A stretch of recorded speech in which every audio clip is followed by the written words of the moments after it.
அதிமுகவில் புதிதாக இளம் தலைமுறை விளையாட்டு வீரர்கள் அணி தொடங்கப்பட்டுள்ளதாக அக்கட்சியின் பொதுச் செயலாளர் எடப்பாடி பழனிசாமி தெரிவித்துள்ளார். தமிழ்நாடு மாநில அமைச்சர் கபடி கழகம் சார்பில் 71வது மாநில அளவிலான ஆண்கள் மற்றும் பெண்கள் அணியினர் பங்கேற்ற சீனியர் சாம்பியன்ஷிப் கபடி போட்டி சேலம் மாவட்டம் காக்காபாளையம் பகுதியில் நடைபெற்றது.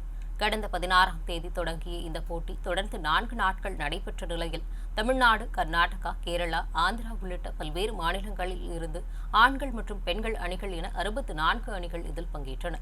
அதிமுக பொதுச் செயலாளரும் சட்டப்பேரவை எதிர்க்கட்சித் தலைவருமான எடப்பாடி பழனிசாமி கலந்து கொண்டு இறுதிப் போட்டியில் பங்கேற்கும் வீரர் மற்றும் வீராங்கனைகளுக்கு வாழ்த்து தெரிவித்து போட்டிகளை தொடங்கி வைத்தார்.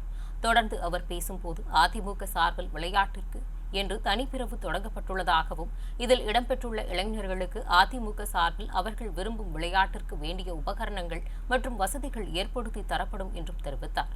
விளையாட்டு வீரர்களை ஊக்குவிக்கும் விதமாகத்தான் இளம் தலைமுறை விளையாட்டு வீரர்கள் அணி தொடங்கப்பட்டுள்ளது என்றும் அதிமுக ஆட்சியில் அரசு வேலைவாய்ப்பில் விளையாட்டு வீரர்களுக்கு இன்று 3% இட ஒதுக்கீடு ஏற்படுத்தி கொடுப்பதன் மூலம் பலர் அரசு வேலை வாய்ப்பு பெற்றுள்ளனர் என்றும் எடப்பாடி பழனிசாமி தெரிவித்தார்.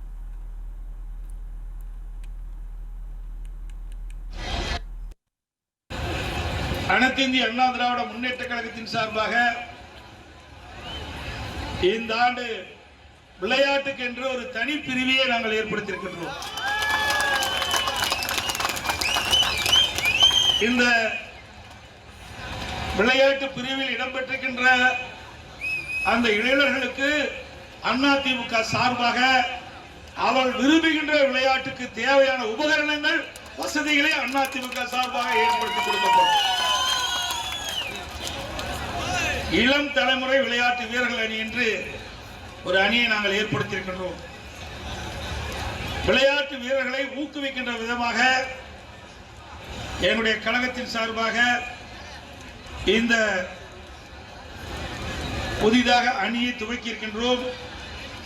எனக்கு முன்னாலே அருமை சகோதரர் திரு சோலையும் ராஜா அவர்கள் குறிப்பிட்டார்கள். அனைத்து இந்திய அண்ணா திராவிட முன்னேற்ற கழக ஆட்சி இருக்கின்ற பொழுது நான் இந்த மாவட்டத்தினுடைய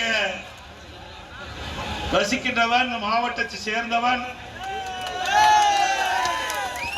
என்னிடத்திலே அவர் மதுரையிலே இருந்தாலும்